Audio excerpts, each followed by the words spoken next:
कहानी को पूरा समझने के लिए कहानी के पिछले सभी भागों को ज़रूर देखें। उसका लिंक मैं आपको डिस्क्रिप्शन बॉक्स में दे दूंगी और साथ में कमेंट बॉक्स में पिन भी कर दूंगी, तो आप वहां से भी जाकर देख सकते हैं। ख्याति की बात सुनकर सृष्टि के होश उड़ गए। अभी कल ही उसे ईरा के बारे में सब कुछ पता चला था और आज ख्याति के बारे में ये सारी चीज़ जानकर उसे समझ नहीं आ रहा था कि वो रिएक्ट कैसे करे।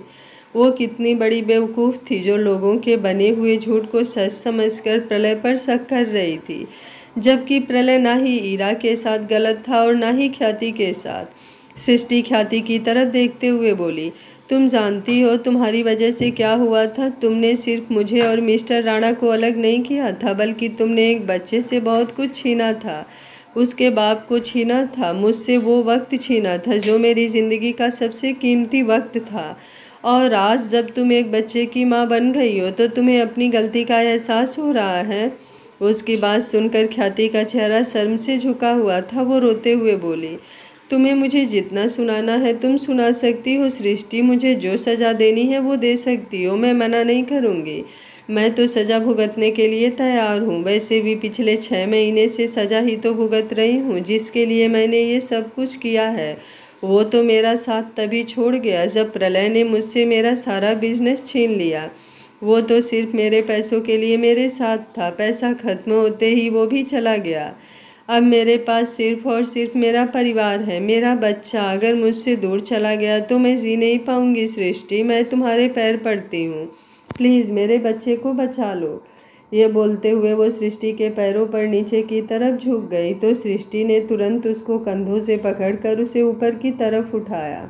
अब उसकी नज़रें प्रलय पर थी और प्रलय की आंखों में उसे अपने लिए गुस्सा साफ नज़र आ रहा था।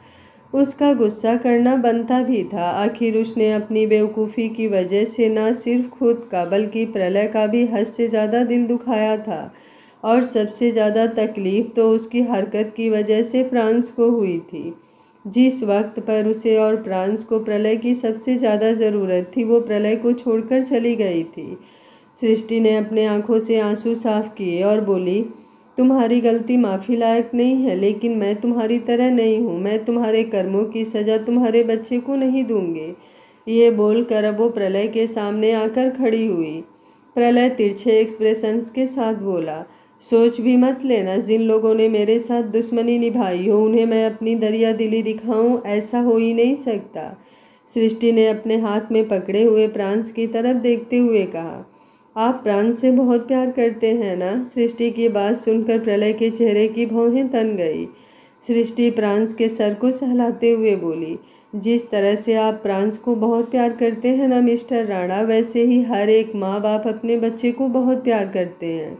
और जिस तरह से आप प्रांस को हल्की सी तकलीफ भी नहीं होते देख सकते, वैसे हर एक माँ बाप का कलेजा फट जाता है जब उनकी नज़रों के सामने उनके बच्चे इस तरह की तकलीफ से जूझ रहे हों।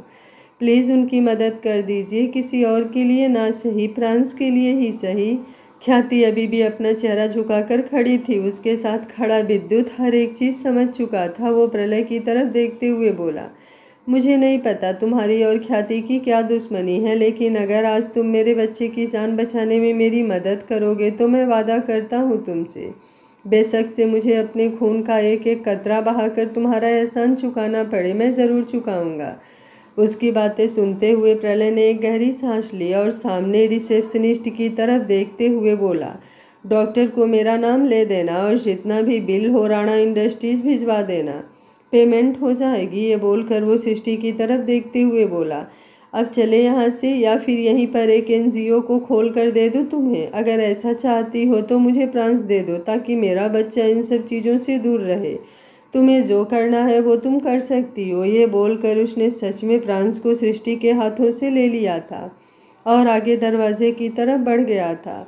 सृष्टि की आंखों में नमी तैर रही थी, सिवाय पछतावे के उसके पास अब और कुछ भी नहीं था। वो जैसे ही प्रलय के पीछे पीछे जाने लगी, ख्याति ने तुरंत उसे रोका। सृष्टि ने सवालिया नज़रों से उसे देखा। ख्याति हल्का सा अपना चेहरा झुकाकर बोली, मैं जानती हूँ इस वक्त मेरी इतनी औकात नहीं कि मैं तुमसे कुछ भी कहूँ सृष्टि, लेकिन इतना ज़रूर कहना चाहूँगा कि प्रलय बहुत प्यार करता है तुमसे। बहुत कुछ किया है उसने तुम्हारे लिए। तुम्हारी ज़िंदगी नर्क थी, तुम्हें उस नर्क से निकालने वाला वो प्रलय है। अगर वो नहीं होता तो शायद तुम आज जिंदा भी नहीं होती, क्योंकि तुम जिस मानव के साथ रह रही थी उसमें इंसान जैसा कुछ भी नहीं था। हो सके तो मुझे माफ़ करना। ये बोलते हुए उसकी आंखों से आंसू गिर रहे थे।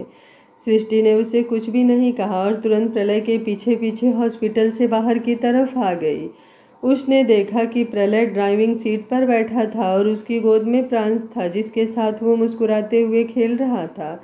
बेशक से प्रलय मुस्कुरा रहा था, लेकिन उसकी मुस्कुराहट कितनी फीकी थी ये वो बहुत अच्छी तरह से जानती थी। वो जल्दी से आकर गाड़ी में बैठी और उसने अपने हाथों को प्रांस की तरफ बढ़ाया तो प्रलय ने बिना कुछ कहे ही प्रांस उसके हाथों में दे दिया और खुद जल्दी से गाड़ी स्टार्ट कर गाड़ी रारा मेंशन की तरफ बढ़ा दी। पूरे रास्ते सृष्टि यही सोच रही थी कि वो प्रलय से कैसे बात करे, उससे क्या कहे, किस तरह से उससे माफ़ी मांगे। वो बार बार प्रलय की तरफ देख रही थी, लेकिन प्रलय तो एक बार भी नज़र उठाकर उसकी तरफ देख तक नहीं रहा था। आखिर वो थोड़ी हिम्मत कर प्रलय की तरफ देखते हुए बोली, मुझे आपसे कुछ कहना है डिस्ट्रॉयर। उसके मुंह से डिस्ट्रॉयर सुनकर प्रलय के चेहरे पर तिरछी मुस्कुराहट आ गई। वो गाड़ी का स्टीयरिंग घुमाकर गाड़ी राणा मेंशन के अंदर एंटर करते हुए बोला, तुम्हारा डिस्ट्रॉयर कब का मर चुका है सृष्टि। तुम्हारे सामने जो है वो सिर्फ और सिर्फ प्रलय राणा है। मिस्टर राणा कहकर ही बुलाओ। ये बोलकर उसने गाड़ी बंद की और फिर तुरंत गाड़ी से बाहर निकलकर मेंशन के अंदर चला गया। और उसकी बात सुनकर सृष्टि का दिल धक सा रह गया। उसकी आंखों में एक बार फिर से नमी तैरने लगी थी। प्रांस को अपने सीने में समेटे वो गाड़ी से बाहर निकली और अंदर आई तो अंदर आते ही उसकी आंखें बड़ी हो गई। एक लड़की प्रलय के सीने से लगकर खड़ी थी। फिलहाल सृष्टि को उस लड़की का चेहरा साफ नहीं दिखाई दे रहा था। वो धीमे धीमे कदमों से अंदर की तरफ आई और वही अब उसे उस लड़की के सुबकने की आवाज़ भी आ रही थी। प्रलय ने उस लड़की को हाथ भी नहीं लगाया हुआ था, उसके हाथ ऊपर हवा में थे और अब वो लड़की जो कोई और नहीं नताशा थी। वो प्रलय से अलग हुई और रोते हुए बोली, मुझे माफ़ कर दीजिए, मैं आपके आगे हाथ जोड़ती हूँ भाइयों, मुझसे बहुत बड़ी गलती हुई है। मैं वादा करती हूँ कि मैं आइंदा ऐसी कोई गलती नहीं करूँगी। प्लीज़ एक आखिरी बार आप अपनी इस बहन को माफ़ कर दीजिए। आप कहते हैं ना मैं बहुत नादान हूँ, तो मेरी गलती को मेरी नादानी समझकर माफ़ कर दीजिए। प्रलय उसकी बातें सुन रहा था और अब सृष्टि भी उन दोनों के पास आकर खड़ी हो चुकी थी। कुसुम जी नताशा की तरफ देख रही थी। नताशा की हालत बहुत ज़्यादा खराब नज़र आ रही थी। उसके चेहरे से लेकर पूरे बदन में चोटों के निशान साफ नज़र आ रहे थे और उसकी आंखों में सूजन साफ देखी जा सकती थी। उसके हाथ पैर भी सूजे हुए थे। प्रलय ने उसे खुद से दूर किया और कुसुम जी की तरफ देखते हुए बोला, आपको पता है ना मुझे घर में अनजान लोगों का आना पसंद नहीं, तो क्यों आप ऐसे लोगों को घर में आने देती हैं। अगर ऐसे लोग अब घर पर आ ही गए हैं तो उन्हें खाना खिला दीजिए और फिर कुछ पैसे देकर घर से विदा कर दीजिएगा। मुझे फ़िलहाल रेस्ट की ज़रूरत है, मैं जा रहा हूँ अपने रूम में। ये बोलकर वो अपने रूम में चला गया और नताशा बस उसे रोकती रह गई। उसकी आंखों से आंसू लबालब बह रहे थे। वहीं सृष्टि की नज़रें अभी भी नताशा पर थी। नताशा ने जब सृष्टि की तरफ देखा तो उसकी आंखें बड़ी हो गई। उसे अभी तक इस बारे में नहीं पता था कि सृष्टि प्रलय की ज़िंदगी में वापस आ चुकी है। वहीं सृष्टि ने नताशा को देखा तो उसे भी वो सब चीज़ें याद आने लगी जो नताशा ने उसके साथ की थी। प्रलय और सृष्टि के अलग होने में सबसे बड़ा हाथ नताशा का ही तो था। उसे समझ नहीं आ रहा था कि वो कैसे ही रिएक्ट करे। कुसुम जी भी कुछ बोल नहीं पा रही थी। सृष्टि ने कुसुम जी की तरफ देखा और बोली, माँ क्या आप मेरा एक काम करेंगी, आप मेरा और मिस्टर राणा के लिए खाना ऊपर भिजवा देंगी। कुसुम जी ने अपना सिर हाँ में हिलाया। सृष्टि तुरंत वहाँ से जाने लगी। नताशा जल्दी से उसके सामने आकर खड़ी हुई और अपने हाथ जोड़कर बोली, मैं जानती हूँ तुम मुझसे नाराज़ हो। नाराज़ क्या, तुम्हें तो मुझसे नफरत हो रही होगी। मैंने काम ही ऐसा किया है, लेकिन मुझे मेरी गलती का एहसास हो चुका है। मैं जानती हूँ मैंने तुम दोनों के साथ जो किया वो बहुत गलत था, लेकिन प्लीज़ इस वक्त मैं बहुत बड़ी प्रॉब्लम में हूँ। प्लीज़ मुझे बचा लो सृष्टि, मैं तुम्हारे आगे हाथ जोड़ती हूँ। प्लीज़ भाइयों को मनाने में मेरी हेल्प कर दो। मैं वादा करती हूँ कि आज के बाद मैं तुम दोनों के बीच कभी नहीं आऊँगी। प्लीज़ प्लीज़ मुझे माफ़ कर दो। भाइयों को कह दो कि वो मुझे माफ़ कर दें। सृष्टि जो अभी अभी ख्याति का सच जानकर फिलहाल सदमे थी, अब वो नताशा के मुंह से ये सारी बातें सुनकर और भी ज़्यादा डिप्रेशन में जा रही थी।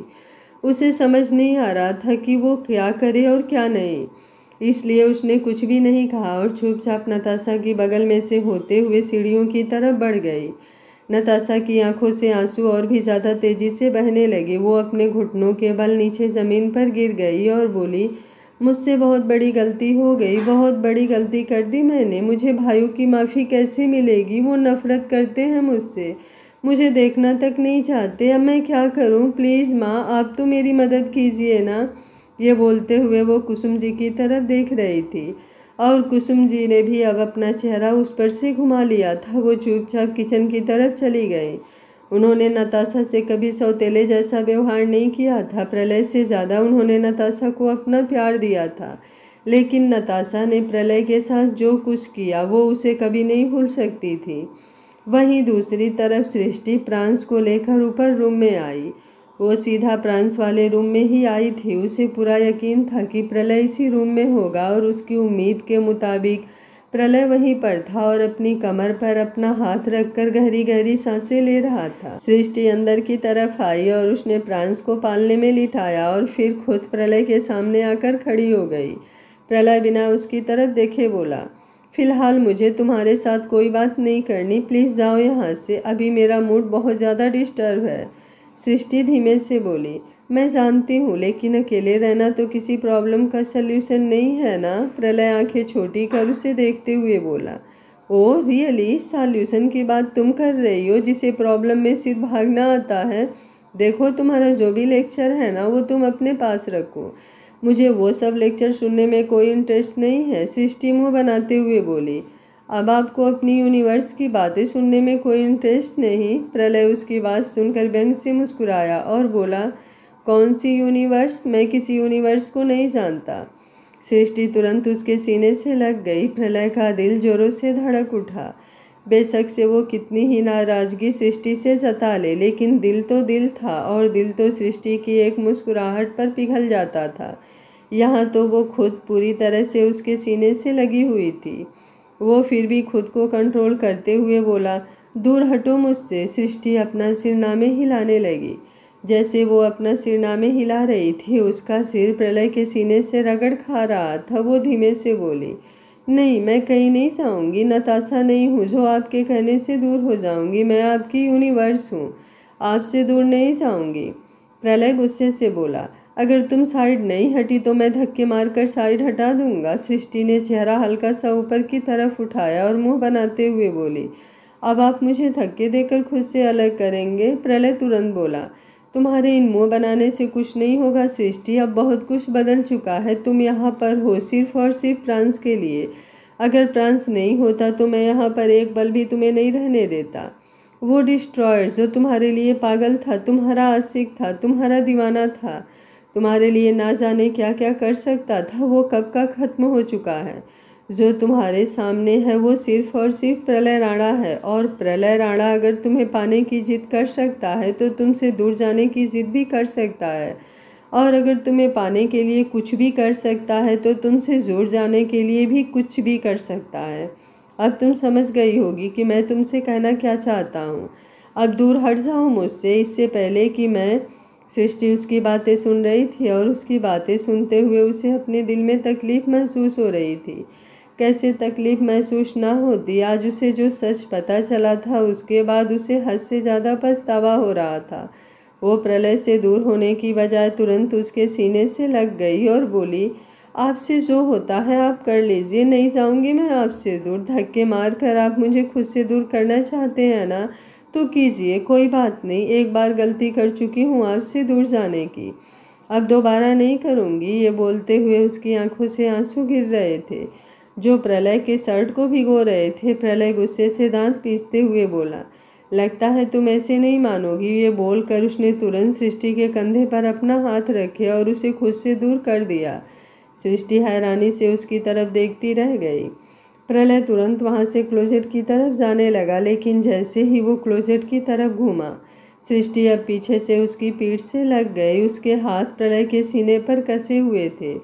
प्रलय ने एक पल के लिए अपनी आंखें बंद कर ली। सृष्टि रोते हुए बोली, क्यों कर रहे हैं ऐसा आप डिस्ट्रॉयर? मैं मानती हूँ मेरी गलती है, मैं बेशक से 1000 बार माफ़ी मांग लूँ, पर मैं आपकी ये तकलीफ़ दूर नहीं कर सकती जो मैंने आपको दी है। मुझसे बहुत बड़ी गलती हुई है ना डिस्ट्रॉयर, लेकिन आप एक बार मेरी तरफ से भी तो सोच कर देखिए ना। जो चीज़ें मुझे दिखाई गई, जो चीज़ें मुझे बताई गई, वो सब जानकर मैं कैसे सच और झूठ में अंतर कर पाती? मुझे उस वक्त जो सही लगा, जो सच लगा, मैंने मान लिया। प्रलय ने तुरंत उसके हाथों को अपने सीने से हटाया और फिर तुरंत उसकी तरफ घूमकर गुस्से से चिल्लाकर बोला, यही तो बात है सृष्टि कि तुम्हें जो बताया गया तुमने उसे सच मान लिया, जो तुम्हें दिखाया गया तुमने उसे सही मान लिया। तुमने एक बार भी मुझसे कुछ पूछना ज़रूरी नहीं समझा। तुमने एक बार भी मेरे पास आकर मुझसे सवाल नहीं किया। तुमने एक बार भी नहीं सोचा कि जो इंसान बेशक से तुम्हें पाने के लिए ही सही इतना सब कुछ कर रहा है, वो तुमसे प्यार भी तो करता होगा ना। मेरा तो छोड़ो, तुमने एक बार भी ये तक नहीं सोचा कि तुम हमारे बच्चे को मुझसे दूर लेकर जा रही हो। तुमने एक बार भी ये नहीं सोचा कि तुम किसके पास जाओगी, कहाँ जाओगी, कैसे रहोगी अगर तुम्हें या फिर हमारे बच्चे को कुछ हो जाता तो। पर नहीं, तुम्हें तो बस मुझसे दूर जाना था, तो ठीक है आप रहो मुझसे दूर। इस गलतफहमी में बिल्कुल भी मत रहना कि अगर तुम्हारे सारे शक दूर कर दिए तो अब सब कुछ पहले जैसा हो जाएगा, क्योंकि पहले जैसा कुछ नहीं हो सकता। ये प्रलय राणा जब डिस्ट्रॉयर बना था ना, तो बहुत कुछ बदल गया था, और अब ये डिस्ट्रॉयर एक बार फिर से प्रलय राणा बन चुका है। तो अब एक बार फिर से चीज़ें बहुत बदल चुकी हैं, और अब ये प्रलय राणा हमेशा प्रलय राणा ही रहेगा। ये तुम्हारा डिस्ट्रॉयर कभी नहीं बन सकता। ये बोलते हुए प्रलय के एक्सप्रेशन काफ़ी ज़्यादा सख्त थे। वो एक बार फिर से क्लोजेट की तरफ जाने लगा, लेकिन इस बार वो खुद रुका और सृष्टि की तरफ देखने लगा, जो अपनी आंखों में ढेर सारे आंसू लिए उसकी तरफ देख रही थी। प्रलय की बातें उसके दिल में चुभ रही थी। प्रलय ने एक सरसरी सी नज़र उस पर डाली और बोला, एक बात और, मेरे और नताशा के बीच में आने की कोशिश भी मत करना। तुम्हारी ख्याति को लेकर जो भी बात थी वो मैंने मान ली। इसका मतलब ये नहीं कि अगर अब तुम नताशा को माफ़ करने के लिए मेरे सामने 4 इमोशनल बातें कहोगी तो मैं तुम्हारी ये बात भी मान लूँगा। जो रिश्ते मैं ख़त्म कर चुका हूँ वो अब किसी भी कीमत पर दोबारा ज़िंदा नहीं हो सकते। ये बोलकर वो तुरंत क्लोजेट की तरफ गया और अपने बॉक्सर लेकर बाथरूम में चला गया। सृष्टि बस उसे जाते देखती रह गई। वो नताशा के बारे में उससे क्या ही बात करती, वो तो सृष्टि की बात सुनने को ही तैयार नहीं था, लेकिन वो इतनी जल्दी हार भी नहीं मान सकती थी। उसने गहरी सांस ली और अपने आंसू साफ करते हुए बोली, अगर मैं गलतियां कर सकती हूँ ना डिस्ट्रॉयर, तो मैं अपनी गलतियां सुधार भी सकती हूँ।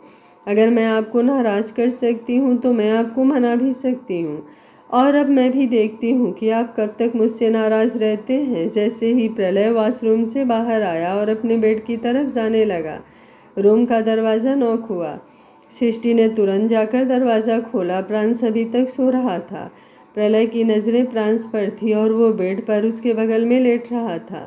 सृष्टि टेबल पर खाना लगाए जा रही थी। प्रलय की टेढ़ी नज़रें सृष्टि पर थी। सृष्टि प्रलय की तरफ घूमते हुए बोली, आइए डिनर कर लीजिए। प्रलय ने उसकी बात सुनी, लेकिन उसने कोई जवाब नहीं दिया।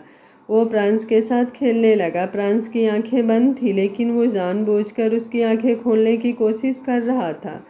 वो कभी उसके लिप्स को टच करता तो कभी उसकी नोज को। सृष्टि उसके पास आई और बोली, आइए आकर डिनर कर लीजिए। प्रलय ने इस बार उसकी बात सुनकर एक नज़र उसकी तरफ देखा और बिना किसी एक्सप्रेशन के बोला, मुझे भूख नहीं है। ये बोलकर वो वापस से प्रांस के साथ पंगे लेने लगा। सृष्टि मुँह बनाते हुए बोली, आपको दिखाई नहीं दे रहा क्या? वो सो रहा है, छोड़िए उसे। उसकी बात पूरी होती उससे पहले ही प्रलय बोला, तो तुम्हें इसमें प्रॉब्लम क्या है? वो मेरा बेटा है, मैं उसके साथ बेशक से कुछ भी करूं। तुम होती कौन हो मुझे रोकने वाली? सृष्टि की आंखें बड़ी हो गई। वो उसके बिल्कुल सामने आकर खड़ी हुई और बोली, मैं तो सिर्फ आपसे इतना कह रही हूँ कि प्रांस अभी सो रहा है, अभी फ़िलहाल आप उसे डिस्टर्ब मत कीजिए। लेकिन आप तो मुझ पर गुस्सा ही करने लगे। आपको प्रॉब्लम नहीं होगी क्या अगर कोई आपको सोते हुए डिस्टर्ब करे तो? प्रलय गुस्से से बोला, कोई करके तो दिखाए, उसका मुंह ना तोड़ दूं मैं। उसकी बात सुनकर सृष्टि कुछ पल उसकी तरफ देखती रही और फिर तुरंत बेड पर जाकर उसके ऊपर बैठ गई। प्रलय ने हैरानी से उसकी तरफ देखा। सृष्टि प्रलय की कमर पर बैठी हुई थी। इस वक्त प्रलय ने सिर्फ बॉक्सर पहना हुआ था और उसका सीना शर्टलेस था। सृष्टि कुछ बोलती उससे पहले ही प्रलय गुस्से से कांपते हुए बोला, हटो यहाँ से, ये क्या बदतमीजी है। सृष्टि मुँह बनाते हुए बोली, क्यों, अब आपको प्रॉब्लम हो रही है। प्रांस को आप डिस्टर्ब करें तो कोई बात नहीं, और अगर अब आपके साथ पंगा लेने लगी मैं तो आपको प्रॉब्लम होने लगी। मैं भी देखती हूँ आप कैसे मेरा मुंह तोड़ते हैं। ये बोलते हुए उसने अपनी फिंगर प्रलय के सीने पर रखी और उसे कभी लेफ्ट साइड पर टैप करती तो कभी राइट साइड पर, कभी उसके चेस्ट पर गोल गोल अपनी फिंगर घुमाती तो कभी गुदगुदी करते हुए पेट के पास जाती और कभी ऊपर गर्दन के पास जाती। प्रलय उसे अपनी तिरछी नज़रों से देख रहा था, लेकिन सृष्टि की हरकतों का उस पर कोई भी असर नहीं हो रहा था। सृष्टि अपनी पूरी कोशिश कर रही थी उसके चेस्ट पर गुदगुदी करने की, लेकिन प्रलय का चेहरा तो बिल्कुल एक्सप्रेशन लेस था। सृष्टि मुँह बनाते हुए बोली, इंसान है आप या फिर पत्थर। प्रलय चेहरे पर डेविल एक्सप्रेशन लिए बोला, जितनी मर्जी कोशिश कर लो, लेकिन तुम्हारी ये हरकतें मुझ पर अपना असर डाल ही नहीं सकती। सही सवाल किया तुमने, मैं इंसान हूँ या पत्थर। जवाब सुन लो मेरा, मैं तो इंसान ही था, लेकिन तुमने पत्थर बना दिया।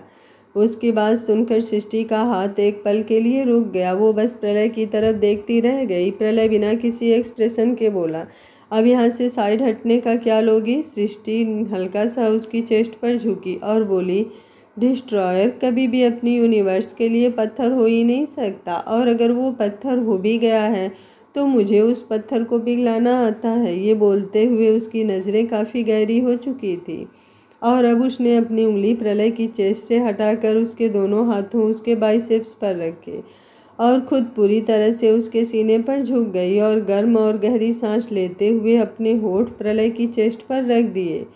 प्रलय ने एक गहरी सांस ली। उसने अपनी मुट्ठियां बंद कर ली थी। सृष्टि की नज़रें उसके हाथों पर नहीं थी, इसलिए उसे नहीं पता चल रहा था कि प्रलय को उसके किस से इतना ज़्यादा इफेक्ट पड़ा।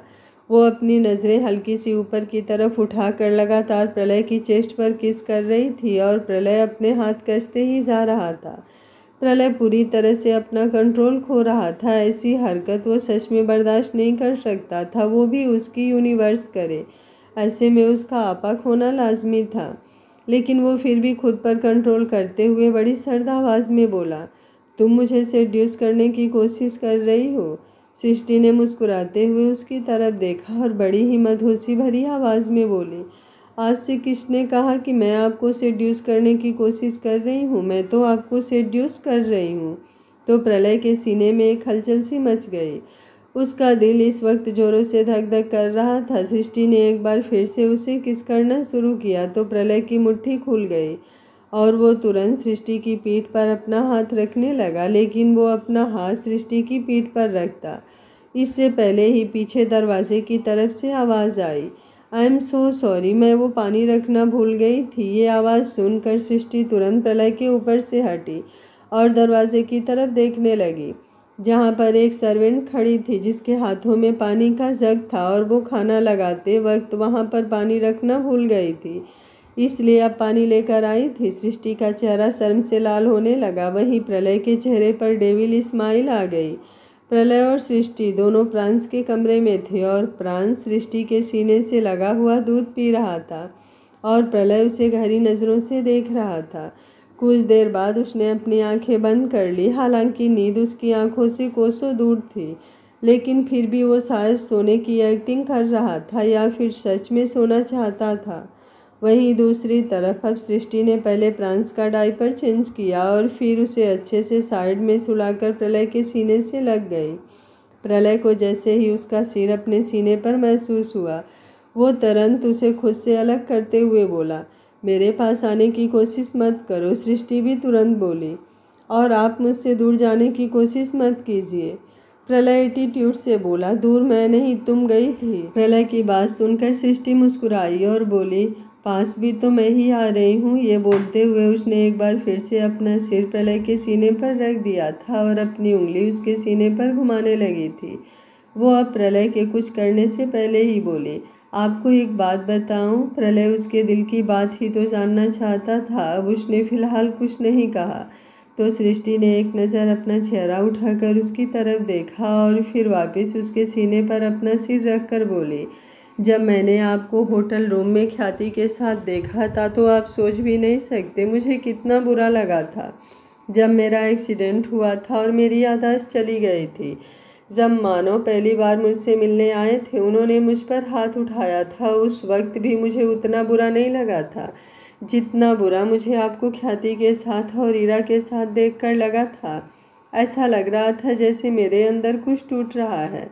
मुझे अभी भी नहीं याद कि मेरे एक्सीडेंट से पहले हम दोनों के बीच क्या था और क्या नहीं, लेकिन अगर मेरे दिल में किसी के लिए फीलिंग है तो वो सिर्फ आप हैं डिस्ट्रॉयर। मैंने कभी मानव के लिए कुछ भी फील नहीं किया, बल्कि अब तो उनकी बातें सुनकर और उसके बारे में बात सुनकर मुझे उनसे नफ़रत होती है। आपको दूसरे लड़कियों के साथ देखकर आपसे नाराज़ ज़रूर थी, आपसे गुस्सा ज़रूर थी, लेकिन मैं आपसे नफ़रत नहीं कर पाई। आप सोच भी नहीं सकते इन 6 महीनों में मैंने कितना याद किया है आपको। प्लीज़ मुझे माफ़ कर दीजिए ना। एक बार सोच कर तो देखिए कि अगर मैंने आप पर शक किया तो उसकी भी तो वजह है ना। उसकी बातें सुनते हुए प्रलय उसके बारे में ही सोच रहा था, लेकिन उसने उसे खास रिस्पॉन्स नहीं दिया और बिना किसी एक्सप्रेशन के बोला, बस इतना ही कहना था। ये इसके आगे और भी कुछ बोलना चाहती हो? सृष्टि ने अब हैरानी से उसकी तरफ देखा। उसकी आंखों में आंसू थे। वो प्रलय की तरफ देखते हुए बोली, आपको मेरी बातों से फर्क नहीं पड़ रहा? प्रलय बिना किसी एक्सप्रेशन के बोला। प्रलय राणा को अब फर्क पड़ना बंद हो गया है। अगर नींद आई है तो सो जाओ, और अगर नहीं आई तो सामने एलईडी स्क्रीन है, कोई वेब सीरीज चला सकती हो या फिर कोई कॉमेडी शो। मुझे नींद आई है और अब मुझे डिस्टर्ब मत करना। ये बोलकर उसने करवट लेकर अपना चेहरा दूसरी तरफ कर दिया और अपनी आंखें बंद कर ली।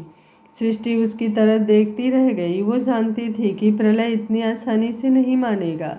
वो भी कोई जल्दबाजी नहीं करना चाहती थी, इसलिए उसने पीछे से ही प्रलय को अपनी बाहों में भर लिया। उसकी आंखों से आंसू प्रलय की पीठ पर लग रहे थे और प्रलय को वो आंसू महसूस भी हो रहे थे, लेकिन उसने पलटकर सृष्टि को अपने सोने से नहीं लगाया और यूं ही बेड पर लेटा रहा।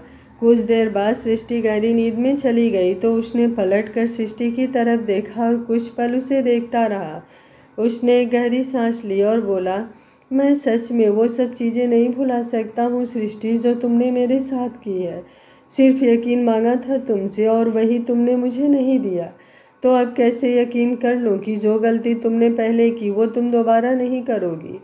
प्रलय राणा सब कुछ बर्दाश्त कर सकता है, लेकिन अपने किरदार पर सवाल नहीं, और तुमने मुझे बस वही सवाल ही तो दिए हैं। ये बोलते हुए उसके चेहरे पर नाराज़गी साफ नजर आ रही थी।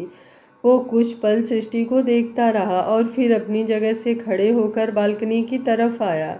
उसने अपनी सिगरेट वाली बॉक्स में से सिगरेट निकाली और उसे लाइटर से जलाने लगा, लेकिन तभी उसे सृष्टि की बात याद आई कि सिगरेट प्रांस के लिए बिल्कुल भी सही नहीं है। उसने वो सिगरेट हल्की सी मोड़ दी और फिर वहीं पर फेंक कर वापस बेड पर आ गया। बेड की तरफ आते हुए उसकी नज़रें दो तरफ थी, एक तरफ जहाँ पर सृष्टि थी और वहीं दूसरी तरफ जहाँ पर प्रांस था। कुछ सोचते हुए वो प्रांस के पास आया और उसे अपने सीने से लगाकर लेट गया।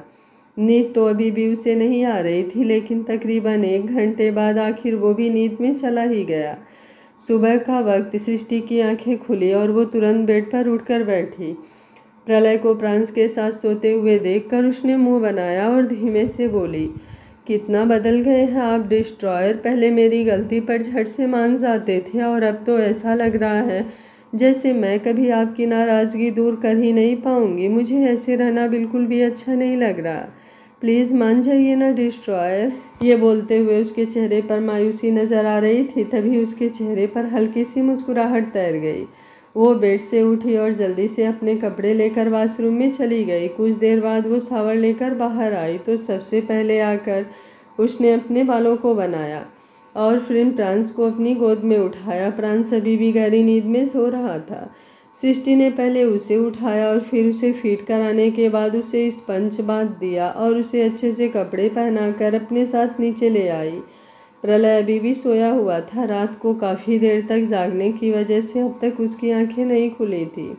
जैसे ही प्रांस को अपनी गोद में लेकर नीचे की तरफ आई, उसकी नज़र नताशा पर गई, जो सीढ़ियों के पास बैठी थी। रात को वो वहीं सीढ़ियों के पास ही सो गई थी।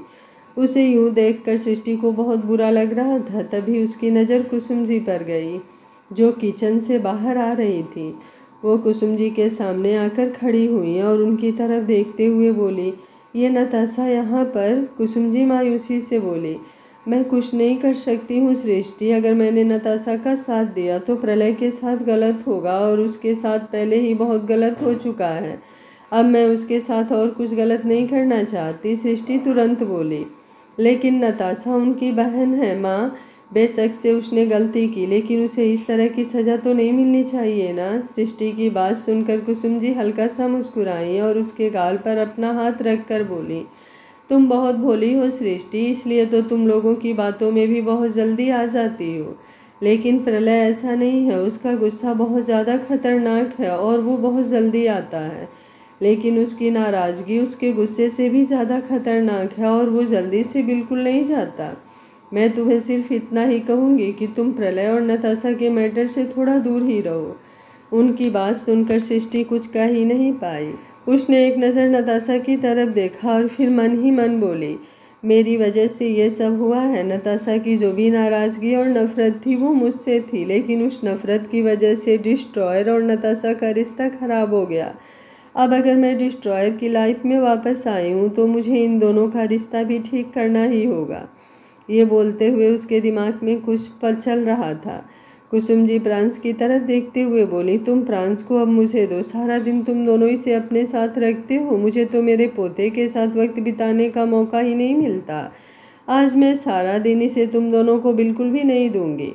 और वैसे भी कल सुबह मैंने इसके लिए पूजा रखी है, कल ये पूरे 11 दिन का हो जाएगा। और प्रलय ने इसका नामकरण तो पहले ही कर दिया, लेकिन फिर भी एक बार मैं नामकरण की रस्म करना चाहती हूँ। सृष्टि उसकी बातें सुनकर मुस्कुराई और बोली, जैसा आपको ठीक लगे माँ। कुसुम जी प्रांस को लेकर वहाँ से चली गई।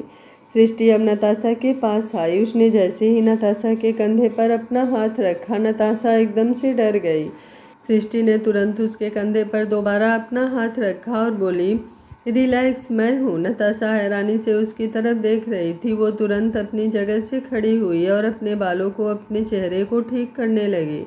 नताशा को यूँ देखकर सृष्टि बेहद प्यार से बोली, तुम मेरे साथ आओ। नताशा हैरानी से बोली, कहाँ? सृष्टि मुस्कुरा कर बोली, तुम्हारे रूम में। नताशा जल्दी से बोली, नहीं, मैं अपने रूम में नहीं जा सकती। वैसे भी वो अब मेरा रूम नहीं है। भाइयों ने मुझे घर से बाहर निकाल दिया था, तो अब मेरा इस घर पर कोई हक नहीं। सृष्टि उसकी बातें सुनते हुए उसके गाल पर अपना हाथ रख कर बोली, अगर कोई इंसान अपनी गलती एक्सेप्ट कर ले तो ज़रूरी नहीं उसे सज़ा दी ही जाए। तुम्हारे भाइयों तुमसे नाराज़ ज़रूर हैं, लेकिन वो तुमसे प्यार भी बहुत करते हैं। बस तुम्हें उन्हें बनाना होगा। सृष्टि की बातें सुनते हुए नताशा हैरानी से बोली, ये तुम बोल रही हो जिसके साथ मैंने इतना गलत किया?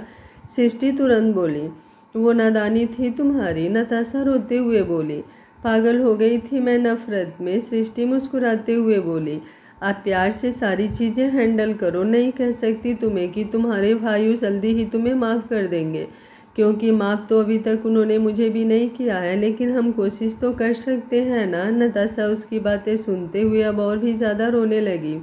वो तुरंत सृष्टि के सीने से लगकर बोली, सॉरी भाभी, ये सब मेरी वजह से हुआ। काश मैंने वो सारी गलतियाँ ना की होती तो आज आपकी और मेरी दोनों की ज़िंदगी इतनी ख़राब नहीं होती।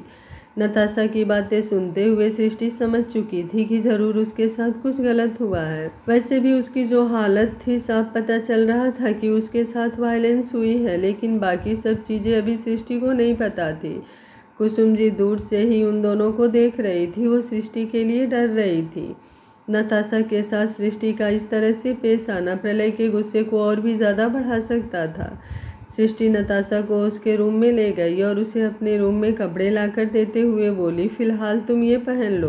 तुम्हारे भाइयों तुमसे इतने ज़्यादा नाराज़ हैं कि उन्होंने तुम्हारा सारा सामान भी यहाँ से निकाल दिया, लेकिन डोंट वरी, मैं बहुत जल्दी तुम्हें तुम्हारा सारा सामान वापस ला दूँगी। फ़िलहाल तुम जाओ और जाकर शावर ले लो।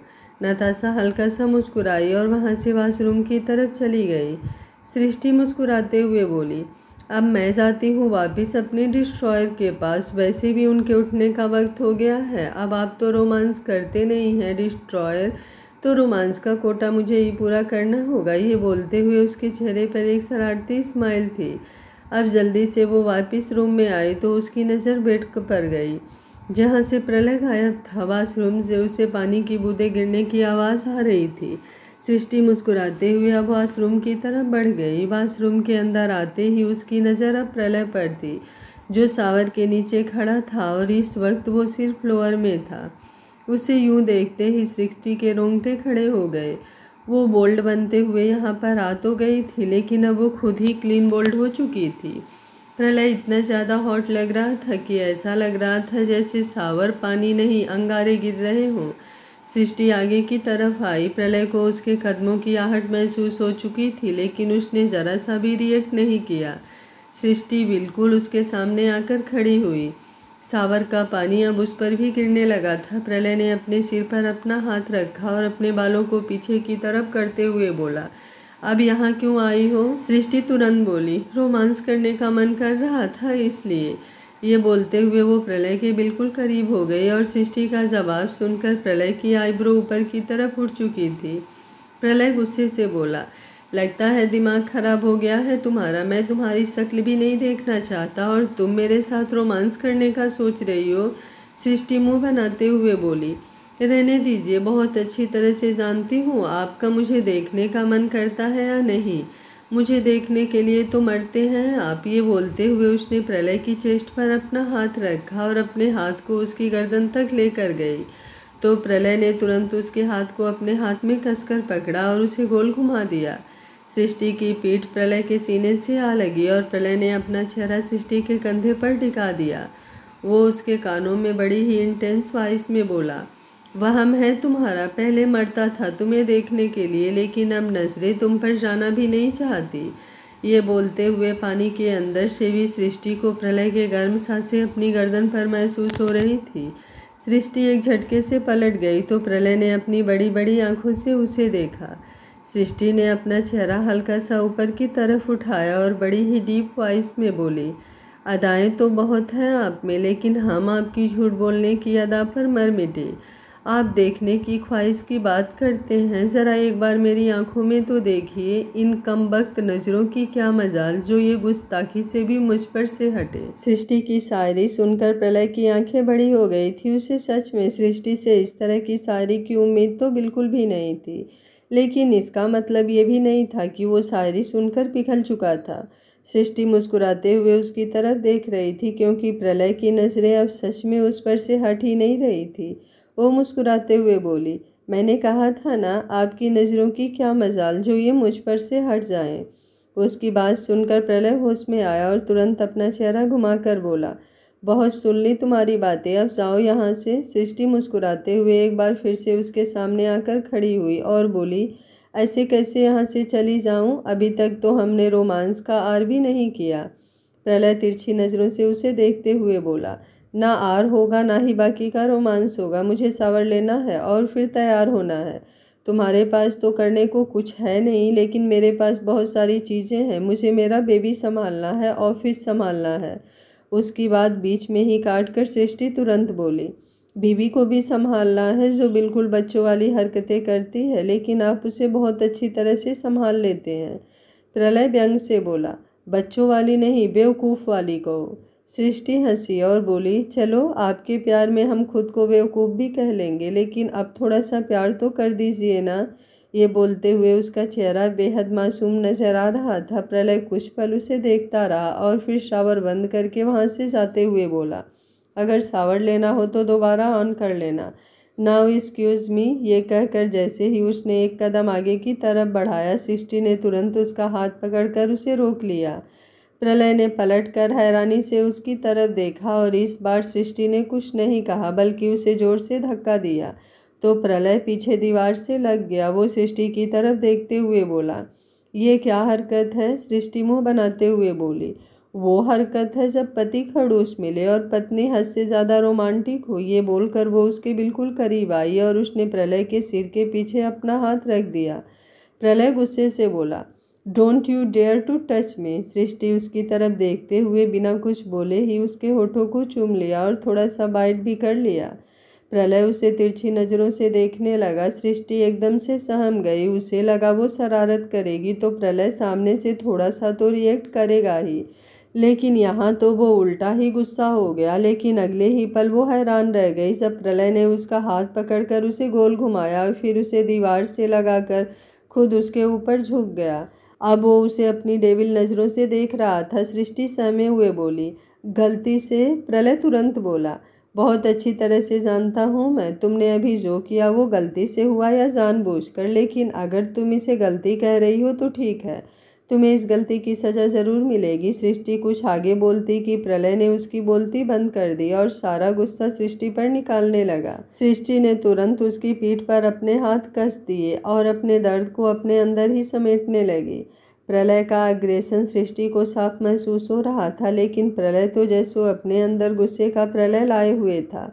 उसने अभी एक पल के लिए भी सृष्टि को नहीं छोड़ा। सृष्टि को सांस लेने में भी मुश्किल हो रही थी, लेकिन प्रलय को कोई फर्क नहीं पड़ रहा था।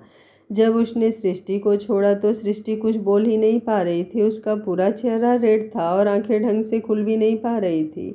प्रलय उसकी तरफ देखते हुए बोला, अब बेशक से गलती हो या जानबूझकर, लेकिन अगली बार जो भी करना जरा सोच समझ कर करना। इस बार तो आसानी से छोड़ रहा हूँ, अगली बार नहीं छोड़ूंगा। सृष्टि तुरंत बोली, मैं चाहती भी नहीं, आप मुझे छोड़ें। प्रलय जो अपनी बात कहने के बाद दरवाजे की तरफ बढ़ चुका था, उसने वापस पलटकर सृष्टि की तरफ देखा और एटीट्यूड से बोला, बेशक से मेरे पास हो, लेकिन ये मत सोचना कि मेरी बाहों में भी अब तुम्हारी जगह होगी। बस तुम इस घर में हो, मेरे दिल में नहीं।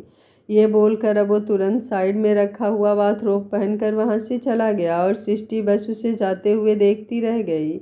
उसके जाने के बाद वो हल्का सा मुस्कुराई और फिर अपने होठों को अपनी उंगलियों से छू कर बड़े ही दिलकश अंदाज में बोली, उफ, आपका गुस्सा मिस्टर राणा, सच ही कहते हैं आप, प्रलय राणा जैसा कोई नहीं। उसके जैसा प्यार भी कोई नहीं कर सकता और उसके जैसा गुस्सा भी कोई नहीं कर सकता। पर आपकी यूनिवर्स भी आपकी यूनिवर्स है, मना कर तो मैं आपको रहूँगी ही। ये बोलकर वो एक बार फिर से शावर आन कर शावर के नीचे खड़ी हो गई। उसने अपना चेहरा ऊपर की तरफ किया हुआ था, जिसकी वजह से शावर का पानी उसके चेहरे पर गिर रहा था, जिससे वो और भी ज़्यादा खूबसूरत लग रही थी। कुछ देर बाद वो वॉशरूम से बाहर निकली तो देखा प्रलय आईने के सामने खड़ा था।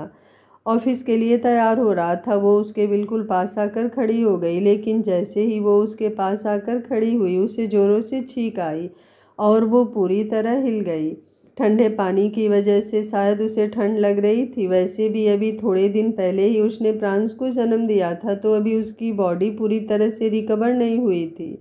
उसे छींकते हुए देख प्रलय की नज़रें उस पर तिरछी हो गई। सृष्टि उसकी नज़रों को खुद पर आने का ही वेट कर रही थी।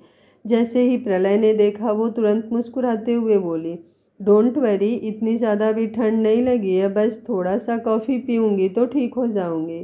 प्रलय एटीट्यूड दिखाते हुए बोला, आई डोंट केयर। ये बोलकर उसने खुद पर परफ्यूम स्प्रे किया और फिर वहाँ से चला गया। सृष्टि अपनी नाक सिकुड़ते हुए बोली, गुस्सैल मिस्टर राणा। वो अब जल्दी से रेडी हुई। प्रांस अभी भी कुसुम जी के पास था और कुसुम जी उसका अच्छे से ख्याल रख रही थी। प्रलय नीचे की तरफ आया, जहाँ पर डाइनिंग टेबल पर कुसुम जी ब्रेकफास्ट लगवा रही थी और अब वो खुद प्रांस को अपनी गोद में लेकर बैठी थी। प्रलय ने आते ही प्रांस को अपनी गोद में लिया और मुस्कुराते हुए उसकी तरफ देखने लगा। वो उसके साथ छेड़खानियां कर रहा था। कुसुम जी उसकी तरफ देखते हुए बोली, मैंने कल प्रांस के लिए एक पूजा रखी है, उसके नामकरण की पूजा। हालांकि तुमने उसका नाम रख दिया, लेकिन फिर भी रस्म तो करनी होगी ना, तुम्हें कोई प्रॉब्लम तो नहीं? प्रलय तुरंत बोला, मेरे बेटे के लिए अगर कोई चीज़ अच्छी है तो मुझे उससे प्रॉब्लम नहीं होगी, और वैसे भी मैं भी आप लोगों को एक सरप्राइज़ देने वाला हूँ, तो मुझे लगता है कल का दिन उस सरप्राइज़ के लिए काफ़ी अच्छा होगा। सृष्टि जो सीढ़ियाँ उतरते हुए उसकी बात सुन रही थी, वो तुरंत उसके सामने आकर खड़ी हुई और बोली, कैसा सरप्राइज़? प्रलय ने एक्सप्रेशन लेस होकर उसकी तरफ देखा और बोला, तुमसे मतलब? सृष्टि तुरंत बोली, अगर मुझसे मतलब नहीं तो और किससे होगा मिस्टर जिद्दी राणा। अब आप अपनी जिद छोड़िए और चुपचाप मेरे साथ ब्रेकफास्ट कीजिए। ये बोलते हुए उसने प्रलय का हाथ पकड़ लिया और उसे डाइनिंग टेबल की तरफ लेकर जाने लगी। प्रलय ने तुरंत उससे अपना हाथ छुड़ाया और बोला, आइंदा मेरी इजाज़त के बिना मुझे टच मत करना। सृष्टि मुंह बनाते हुए बोली, बस कीजिए ना डिस्ट्रॉयर, इतना भी भाव नहीं खाते हैं। अगर आप ब्रेकफास्ट नहीं करेंगे तो मैं भी ब्रेकफास्ट नहीं करूँगी, और फिर अगर मैं भूखी रहूँगी तो मैं दवाइयाँ भी नहीं ले पाऊँगी और फिर मेरी हालत ख़राब होगी। अगर आप चाहते हैं मेरी हालत ख़राब हो तो आप बेशक से मेरे साथ ब्रेकफास्ट मत कीजिए। लेकिन अभी वो बोल ही रही थी कि प्रलय ने अपरांश के माथे को हल्का सा चूम कर कुसुम जी को वापस दिया और बोला, मैं ऑफिस जा रहा हूँ माँ। ये बोलकर वो बिना एक पल वहाँ रुके तुरंत वहाँ से बाहर की तरफ चला गया। सृष्टि हैरानी से उसकी तरफ देख रही थी।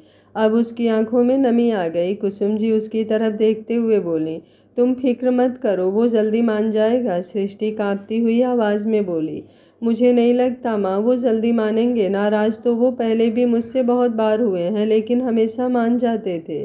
पर इस बार तो उनकी नाराज़गी लगता है उनके प्यार से भी बढ़कर है। कुसुम जी तुरंत बोली, उसके प्यार से बढ़कर कुछ भी नहीं हो सकता है सृष्टि। तुम्हारे लिए उसका प्यार मैंने देखा है। उसने कभी मुझसे लड़ाई नहीं की, लेकिन तुम्हारे लिए उसने मुझे भी इग्नोर किया है। तो बेशक से वो तुमसे कितना भी नाराज़ क्यों ना हो जाए, लेकिन उसकी नाराज़गी उसके प्यार पर हावी नहीं हो सकती। बस तुम्हें थोड़ी सी कोशिश करनी होगी। वैसे एक आइडिया है मेरे पास, अगर तुम चाहो तो। सृष्टि ने तुरंत कहा, कैसा आइडिया? कुसुम जी ने मुस्कुराते हुए उसकी तरफ देखा और फिर उससे कुछ कहा, जिसे सुनकर सृष्टि के चेहरे के होश उड़ गए। वो तुरंत बोली, लेकिन अगर वो इस बात की वजह से मुझसे नाराज़ हो गए तो? कुसुम जी कुछ सोचकर बोली, अगर नाराज़गी बड़ी है तो तुम्हें अपने मनाने का लेवल भी बड़ा करना होगा। बाकी तुम्हारी मर्जी है, जैसा तुम्हें ठीक लगे। सृष्टि अब सोच में पड़ गई। वो कुछ सोचते हुए बोली, इस प्लान में है तो रिस्क, लेकिन कभी कभी रिस्क लेने में ही अलग ही मज़ा है। ये बोलते हुए उसके चेहरे पर शरारती एक्सप्रेशन थे। वो अब ब्रेकफास्ट टेबल पर आई और अपना नाश्ता फिनिश करने लगी। उसे दोपहर का इंतज़ार था, क्योंकि दोपहर को अपने प्लान को वो अंजाम देने वाली थी, जिससे शायद प्रलय की नाराज़गी दूर होने वाली थी। वहीं दूसरी तरफ इस रेलिंग से लगकर ईरा खड़ी थी। उसने कुसुम जी और सृष्टि का प्लान सुना था और वो सब सुनने के बाद उसके चेहरे पर शातिर मुस्कुराहट तैर रही थी। वो कुछ सोचते हुए बोली, अब आएगा मज़ा। ये बोलकर वो अपने रूम की तरफ जाने लगी। तभी उसकी नज़र सामने नताशा के रूम पर गई। रूम का दरवाज़ा खुला देखकर वो हैरानी से बोली, ये नताशा के रूम का दरवाज़ा खुला क्यों है, ज़रा देखूं तो सही। ये बोलकर वो तुरंत नताशा के रूम की तरफ आई तो दरवाज़ा पूरी तरह खोलकर वो रूम के अंदर ही आ गई और अंदर आते ही उसकी नज़र नताशा पर गई, जो आईने के सामने खड़ी थी। वो नहाकर तैयार हो गई थी और अब अपने बाल बना रही थी। उसे वहाँ पर देखकर ईरा की आंखें बड़ी हो गई। नताशा ने भी उसी वक्त पलटकर उसकी तरफ देखा। ईरा हैरानी से बोली, तुम यहाँ? ये बोलते हुए वो नताशा के बिल्कुल करीब आ गई। नताशा अभी तक कुछ भी नहीं बोली थी, वहीं ईरा अब उसे देखकर हंसने लगी। वो व्यंग से हंसते हुए बोली, क्या बात है, तुम्हारे बॉयफ्रेंड ने तुम्हें छोड़ दिया क्या, जो तुम उठाकर यहाँ पर वापस आ गई? नताशा अभी भी चुपचाप उसकी बातें सुन रही थी। ईरा ने अब ऊपर से नीचे तक उसकी हालत को देखा और बोली, मुझे लगता है तुम्हारे बॉयफ्रेंड ने कहीं प्यार किया है तुम्हें। वैसे तुम हो भी इसी लायक। मुझे एटीट्यूड दिखाया था ना तुमने। अब देखो मैं इस घर में कैसे राज कर रही हूँ, और तुम शायद भिखारियों जैसी हालत में दर बदर भटकने के बाद यहाँ पर आई हो। वैसे प्रलय ने माफ़ कर दिया क्या तुम्हें? मुझे तो लगा जब तुम उसके सामने आओगी तो वो अपने हाथों से तुम्हारी जान ले लेगा, लेकिन लगता है उसे तरस आ गया तुम्हारी हालत पर। उसकी बात सुनकर नताशा कुछ बोलती उससे पहले ही दरवाजे से सृष्टि की आवाज़ गूंजी, दूसरों की हालत पर ध्यान देने की बजाय अगर तुम अपनी हालत को देखोगी और इस घर से बाहर चली जाओगी तो बेहतर होगा, वरना तुम्हें धक्के मारकर इस घर से बाहर निकालना मुझे बहुत अच्छी तरह से आता है। ये बोलते हुए सृष्टि उसके सामने आकर खड़ी हुई। सृष्टि की बात सुनकर ईरा ने गुस्से से अपनी मुट्ठियां कस ली। उसका मन कर रहा था कि सृष्टि का गला ही दबा दे। वो सृष्टि की तरफ देखते हुए एक्सप्रेशनलेस होकर बोली, ये तो वक्त बताएगा कि कौन इस घर में रहेगा और कौन इस घर से बाहर जाएगा। सृष्टि हल्का सा मुस्कुराई और बोली, वक्त ने तो जो बताना था बता दिया। एक तुम ही हो जो शायद वक्त की बात समझ नहीं पा रही हो। ईरा गुस्से से बोली, व्हाट डू यू मीन? सृष्टि बोली, आइंदा इस घर में किसी से भी बात करो तो जरा सोच समझ कर करना। अगर फालतू जुबान किसी के सामने भी चलाई तो तुम्हारे लिए अच्छा नहीं होगा। ये बोलकर उसने नताशा की तरफ देखा और फिर नताशा का हाथ पकड़कर बोली, चलो मैं तुम्हें ब्रेकफास्ट के लिए लेने आई थी। नताशा के कदम उसके साथ बढ़ नहीं रहे थे। सृष्टि ने उसकी तरफ देखा और बोली, मिस्टर राणा घर पर नहीं है, वो ऑफिस गए हैं। तुम पहले ब्रेकफास्ट कर लो, उसके बाद रेस्ट कर लेना, तुम्हारे लिए रेस्ट बहुत ज़रूरी है। उसकी बात सुनकर नताशा ने अपना सिर हाँ में हिलाया और वहाँ से सृष्टि के साथ जाने लगी। जैसे ही दोनों दरवाजे तक पहुँची, ईरा उन दोनों की तरफ देखते हुए बोली, वैसे एटीट्यूड तो तुम इस तरह से दिखा रही हो जैसे इस घर की मालकिन हो। लगता है तुम भूल गई हो कि तुम्हारे पहले पति ने तुम्हें किस तरह से घर से बाहर निकाला था। जिस दिन प्रलय का तुमसे मन भर जाएगा, उस दिन वो भी तुम्हें इस घर से धक्के मारकर बाहर निकालेगा। मार्क माई वर्ड्स, तुम कहीं की नहीं रह जाओगी, ना इस घर की ना ही कहीं और की। और जिस प्रांस के सिर पर तुम इस घर में बैठी हो ना, उसकी माँ बनूंगी मैं, और वो भी जानती हो कौन सी वाली, सौतेली वाली। और सौतेले रिश्ते तो तुम्हें पता ही है कैसे होते हैं। अरे सामने उसकी जीती जागती एग्जाम्पल खड़ी है। उसकी बात सुनते हुए सृष्टि का चेहरा गुस्से से कांप रहा था। जिस हाथ से उसने नताशा का हाथ पकड़ा हुआ था, वो हाथ भी एकदम कसा हुआ था, जिसकी वजह से उसके नाखून नताशा के हाथ पर लग रहे थे। नताशा उसके गुस्से को महसूस कर सकती थी। जैसे उसे ईरा की बातों पर गुस्सा आ रहा था, सृष्टि का गुस्सा किस लेवल पर होगा, ये बात वो बहुत अच्छी तरह से समझ सकती थी। वहीं सृष्टि अब तक सब कुछ बर्दाश्त कर रही थी, क्योंकि वो ईरा के मुंह नहीं लगना चाहती थी। लेकिन जब बात प्रांस की आई तो वो खुद पर कंट्रोल नहीं कर पाई और उसने एक झटके में नताशा का हाथ छोड़ा और फिर पलट कर ईरा की तरफ देखा। ईरा चेहरे पर डेविल स्माइल लिए अभी भी उसे देख रही थी। वो सृष्टि को अपने पास आते देख बोली, क्या बात है, कहीं तुम मुझसे ये तो नहीं जानना चाह रही कि मैं प्रांस का क्या हाल करूंगी? Don't worry. अभी उसकी बात पूरी होती उससे पहले ही सृष्टि ने उसकी कलाई को कसकर पकड़ा और उसे लगभग खींचते हुए दरवाजे की तरफ लेकर गई। ईरा हैरान रह गई। वो तुरंत बोली, ये क्या बदतमीजी कर रही हो तुम मेरे साथ? मेरा हाथ छोड़। सृष्टि ने उसे कुछ नहीं कहा। वो बस लगातार उसे खींचते हुए बाहर की तरफ ले आ रही थी। हालांकि सृष्टि इस वक्त हद से ज़्यादा वीक थी, लेकिन हीरा ने जो बात कही थी उसके बाद ना जाने उसमें कहाँ से ही इतनी हिम्मत आ गई थी कि वो हीरा को लगभग घसीटते हुए बाहर दरवाजे तक ले आई। कुसुम जी जो हाल में ही थी वो हैरान रह गई। वो तुरंत प्रांस को पालने में लिटाकर उन दोनों के पास आई। सृष्टि ने एक झटके से ईरा को दरवाजे के बाहर किया और फिर गुस्से से उसकी तरफ देखने लगी। ईरा दांत पीसते हुए बोली, ये क्या बेहुदा हरकत है? तुम मुझे इस तरह से घर से बाहर नहीं निकाल सकती, मैं बीबी हूँ प्रलय की। सृष्टि गुस्से से चिल्लाई, खबरदार अगर एक शब्द भी तुमने और कहा तो, वरना आज तक तो मैं चुप थी, अगर बोलने पर आई तो ऐसी बातें बोल दूंगी कि तुम्हें शर्म आ जाएगी अपनी सच्चाई सुनकर। कैसी बीबी हो तुम? एक बीबी के होते हुए दूसरी बीबी हो ही नहीं सकती, और मेरा और डिस्ट्रॉयर का कभी कोई डिवोर्स हुआ ही नहीं, तो तुम्हारी और उनकी शादी का तो कोई मतलब ही नहीं। वैसे भी उन्होंने कहा था कि उन्होंने तुमसे कोई शादी नहीं की, तो जब शादी हुई ही नहीं तो तुम खुद को उनकी बीबी कह भी कैसे सकती हो? और रही बात इस घर से बाहर निकालने की, तो तुम्हें इस घर से बाहर निकालने का हक तो मेरे पास तब भी था जब मेरा उनसे कोई रिश्ता नहीं था, क्योंकि मेरे और मेरे डिस्ट्रॉयर के बीच कभी कोई रिश्तों की ज़रूरत तो रही ही नहीं। हम दोनों का रिश्ता दिल से था और हक भी हम दोनों का एक दूसरे पर दिल से है। और जब दिल पर हक होते हैं ना, तो बाकी सब चीज़ों पर अपने आप ही हो जाते हैं। और आखिरी बार वार्निंग दे रही हूँ मैं तुम्हें, आइंदा अगर मेरे डिस्ट्रॉयर और मेरे पूरे परिवार की तरफ नज़र उठाकर भी देखा ना, तो तुम्हारी आंखें निकाल लूँगी मैं। Now just get lost. ये बोलकर उसने तुरंत दरवाज़ा ईरा के मुंह पर बंद कर दिया।